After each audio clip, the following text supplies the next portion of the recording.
Hey, this is Stu with the Traveling Seniors, and I'm out here at Pensacola Beach this morning checking out the high surf. As I pan around, you'll be able to see what kind of surf we have here today. There's some big storms heading this way, so let's take a look.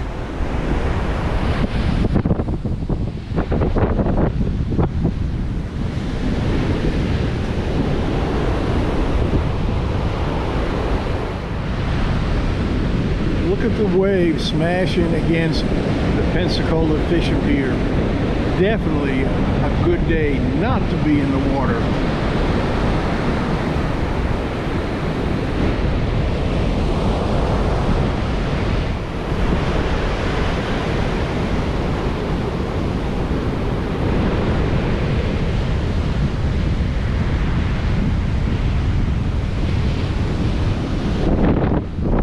As you can see, it's definitely a red flag day here on Pensacola Beach. Have a great day. This is Stu with the Traveling Seniors.